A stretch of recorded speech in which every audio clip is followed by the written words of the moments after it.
welcome to the Lowdown, your show for arts, music, and entertainment in the Akron area. I'm your new producer this semester, Andrea Fertig, and we are so excited to share what we have planned.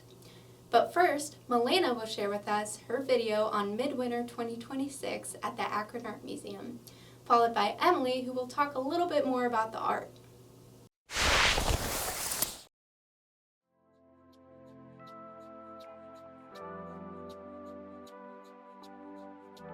On Saturday, February 7th, the Lowdown team went over to the Akron Art Museum for an event called Midwinter 2026.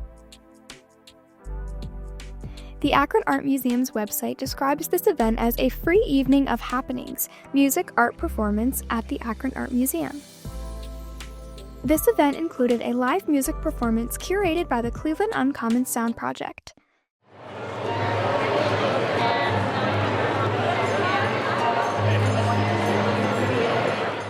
The Cleveland Uncommon Sound Project is a nonprofit organization dedicated to strengthening the artistic engagement of the Northeast Ohio community by championing the creation and performance of new music, according to their website.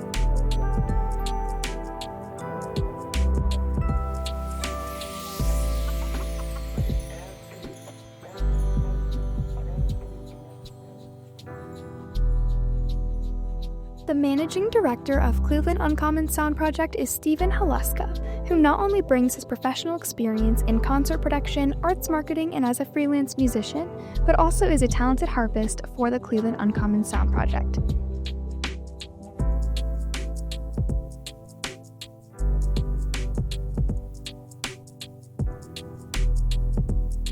This event also had some feature exhibits, including The Soul of Philanthropy.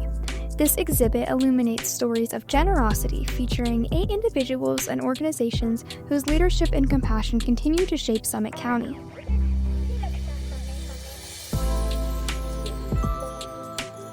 The chair of the Soul of Philanthropy Akron Initiative Steering Committee, Tori Tolson, states, "Philanthropy is the heartbeat of our community, a testament to the spirit of generosity that flows through every one of us."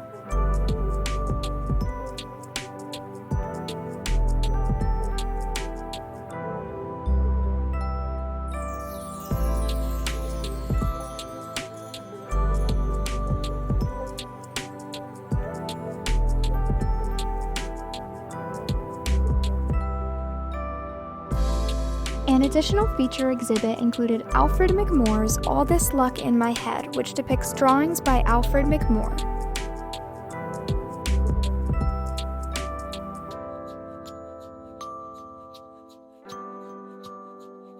This artist primarily created artwork that showcased funeral scenes, which allowed the atmosphere of the exhibit to be one of reflection and emotion.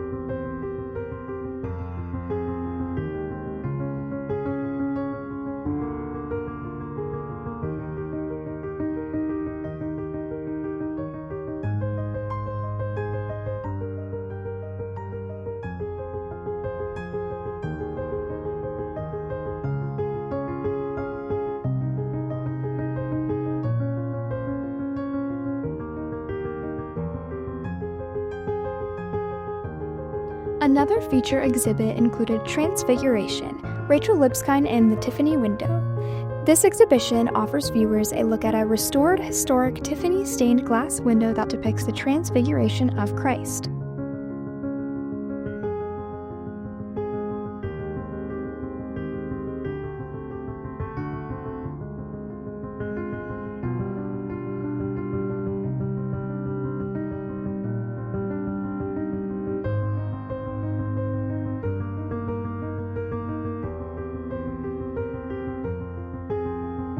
Additionally, we saw a solo exhibit by artist Jess T. Dugan titled Jess T. Dugan, I Want You to Know My Story.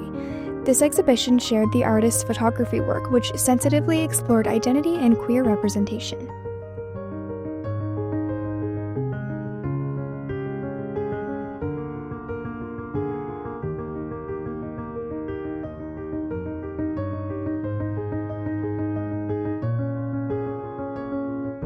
This free event at the Akron Art Museum was a cool way for the Lowdown to experience some interactive art and performances. Many of the exhibits displayed in this video are still available at the Akron Art Museum, and many more wonderful pieces of art are available there as well.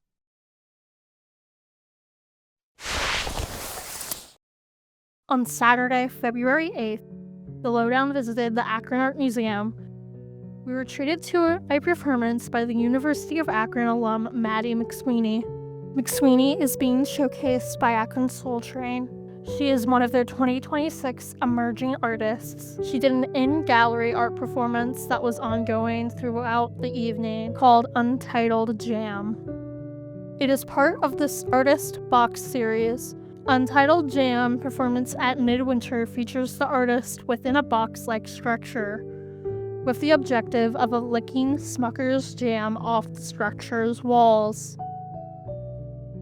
There was also interactive artwork that members of the community can contribute to.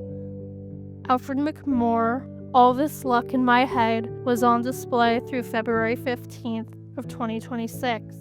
Focused drawings along the walls and installations where people were able to add their own. On display through February 15th of this year, artist Alfred McMore attended thousands of funerals for residents of the greater Akron area, and almost all of the deceased were strangers to him.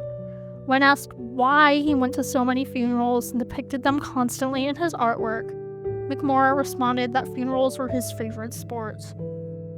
Within the exhibition space, there's an area for reading and reflecting, which is meant to evoke the sitting room at a funeral home. Among other works we saw was Transfiguration by Rachel Lipskind. This winter, the Akron Art Museum presented Transfiguration. The Tiffany window at the center of the exhibition was originally created by Louis Comfort Tiffany Studio, originally created in 1917 through a series of donors. This glorious window has been restored.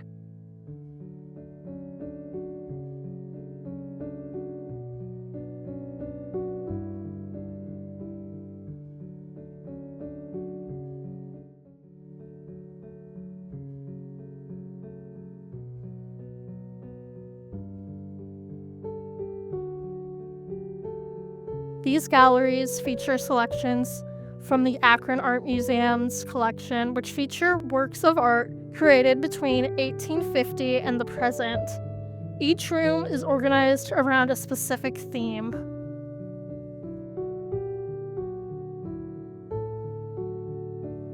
The collection's time span covers the modern and contemporary periods of art history. Also here to give a demonstration of their community partnership, Akron Glassworks provided a demonstration of the work.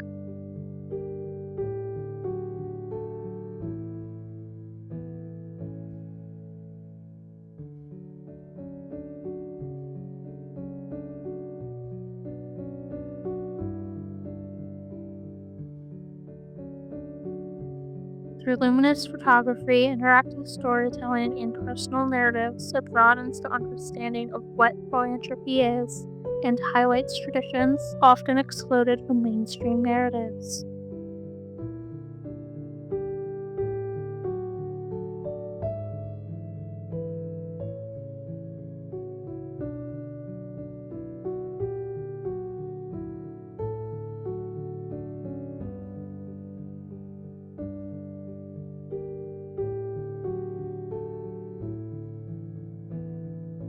Created by Peter Kane, Untitled 1383 Sisters Two Trees is on display until spring 2026 at the Akron Art Museum. A towering form draped in blood-red flowers.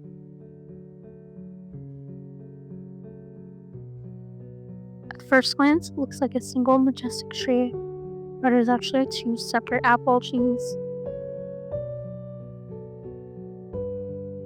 Over 5,000 delicately blooming red silk flowers, their petals swaying greatly in the moonlight.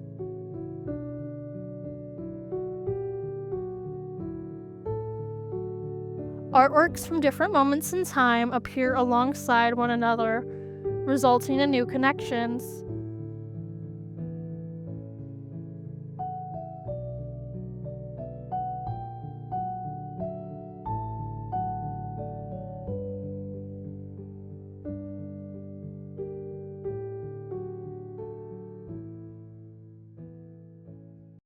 We had such a nice time at Midwinter, and thank you to the Akron Art Museum for having us. We also have a message from them saying that UA students, staff, and faculty are all considered members of the museum, meaning that you can benefit from free admission, exclusive programming, and more. Now, let's take a look at the history of Chrissie Hynde. Chrissie Hynde from the Pretenders, one of the most influential bands of the late 70s and 80s, who had even been inducted into the Rock and Roll Hall of Fame. The Pretenders have looked like a tribute band for the last 20 years. And actually they are a tribute band, and we're paying tribute tonight to James Honeyman Scott and Pete Farndon, without whom we wouldn't be here. Hynde was born in Akron, Ohio, September 7, 1951. Due to her father's job and her family moving around frequently from Florida to North Carolina, much like any other Ohioan, they always ended up back. Her childhood growing up in Akron is described in her autobiography titled Reckless: My Life as a Pretender. Akron had been one of the fastest growing cities at the time and named the rubber capital of the world. In her book, she quotes, "I had no concept of life beyond Akron's leafy borders, the warehouses, factories, valleys, streams, and woodlands. For all I knew, every town had red brick roads, and every fourth house was painted blue. That's when Akron was the center of the universe." In her book, she shares her early love for music.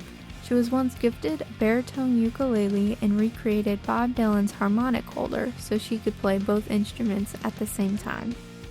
She was inspired by artists like Paul McCartney and the Beatles' I Wanna Hold Your Hand song, then abandoning her ukulele for an acoustic guitar. It was much of Hynde's generation that opposed the norms of conformity, which brings us to the hippie movement. Hippies defined much of the pop culture in the late 1960s. Popular music influences at this time included the Beatles, Grateful Dead, Jimi Hendrix, and Bob Dylan. Then punk and new wave emerged in the 1970s. We see influences such as the Velvet Underground, Talking Heads, and Ramones. Hynde grew up in a unique time period experiencing both eras, and her music represents this blend of melodic hippie rock and punk influence. For college, she enrolled at Kent State University. On May 4, 1970, she was on campus when the Kent State shooting happened. Her experience led her to drop out and move abroad to London. The Pretenders formed in 1980. The original members included Chrissie Hynde as lead vocal and guitar, James Honeyman Scott as lead guitar, Pete Farndon as bass guitar, and Martin Chambers on the drums. The unit was really so tight, and really cohesive. It's got a lot to do with the fact that we're, like a local band. Me, Martin, and Jimmy, the guitar player, James. We're all from the same town. It's not like we're just a bunch of musicians who auditioned to come into this band. I met Chrissie, and we thought we'd stick a band together. And I said, I know where I can find a couple of guys, and we, because we're from the same place, it makes a lot of difference. Their first single, Stop Your Sobbing, was released in 1978. Then in 1980, their hit single, Brass in Pocket, hit number 1 on UK charts. Their first album, Pretenders, was released in 1980, followed by the release of Pretenders 2. In 1982, Farndon leaves the band. Tragically, 2 days later, Honeyman Scott passed away. Shortly after that, Farndon also passed. Hynde wrote back on the Train Gang following the band's loss. During this time, Hynde wants to continue, so they found temporary players. They continue to release albums and music such as Learning to Crawl, the singles Get Close, Chambers left the band in 1986 but returned in 1994 and frequently makes appearances with them today. The Pretenders even played for the Live Aid event in London, July 13, 1985. The band's current members include Chrissie Hynde, Martin Chambers, Dave Page, and Chris Sum. The Pretenders had become a great influence of their generation, shaping punk and new wave, and we see how Hynde's life in Akron has shaped her music.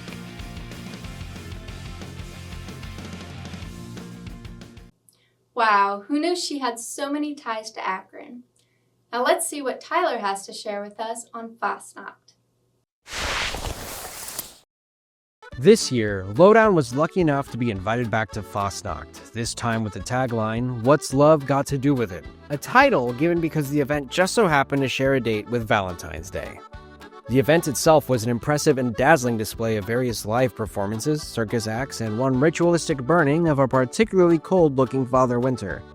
The evening began for us in the same way it began the last time we visited Fasnacht, with a performance from a personal favorite of mine, the Polka Maniacs. My Shuronia from Amazonia is a bag of bones, yeah. One California, two Cajonas.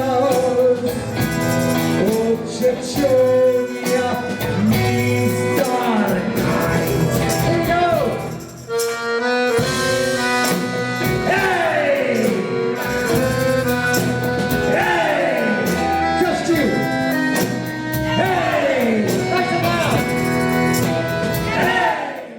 They were just as lively as last time, though unfortunately we were a little late for Past the Kielbasi. The party was lively off the bat though, with circus performers traveling the crowd and engaging with the audience. There was juggling, performers on stilts, balloon animals, and even an appearance from Sasquatch themselves. Psychic Sonia Horseman was there too, providing tarot card readings and other psychic wisdom. Andrea, our new producer, even got a reading for herself. There was also a one-man band, Flicker, that would come out between performances and play their absolute heart out. We also saw an appearance from Weaselface, a Ramones tribute band that were seriously committed to the act. Hey, ho, let's go!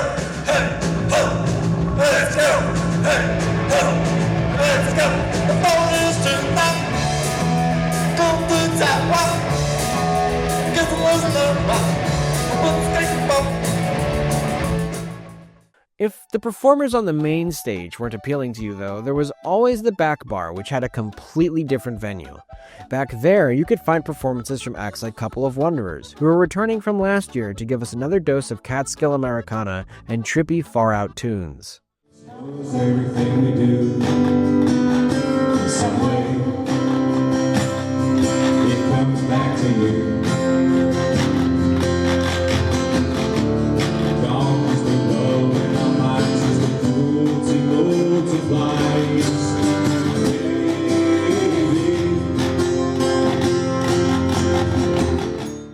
That wasn't all, though. We also got to see a couple of performances from Stephen R. Trent, who played some rockabilly tunes, including one very amazing song about the Mothman, something Trent knows appeals to the man who put the whole event together, John Beers.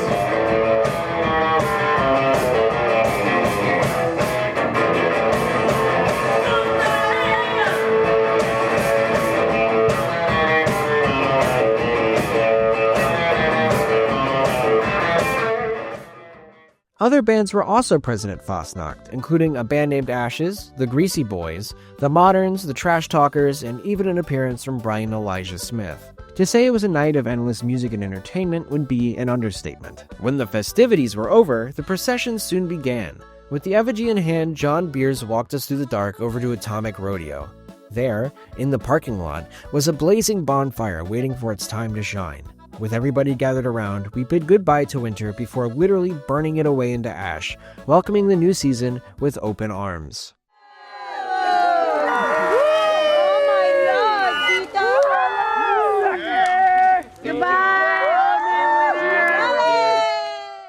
After the effigy was completely burned, we were then welcomed to a dazzling show from one of the fire dancers. He showed us a trick that he claims to be the only one to perform right now, juggling an amazing spinning hoop of flames while simultaneously having one wrapped around his ankle.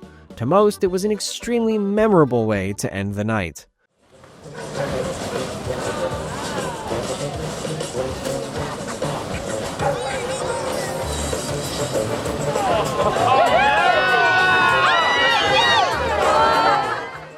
Fasnacht is a way for people to mark the coming of the end of winter. Though the fire may literally burn away the cold, it's signifying a coming of warmth and change that is welcomed here in Ohio year after year. It's why an event like Fasnacht is so important, because it brings a sense of community to what could otherwise be a slow and gradual shift back into spring. Here, we can all celebrate together as another cold and frigid winter slowly draws to a close. We've had yet another great year at Fasnacht, and we always look forward to it. Thank you so much to them and the Akron Art Museum as well. That's it for this episode, but don't forget to tune in next time. I'm Andrea Fertig, and this has been The Lowdown.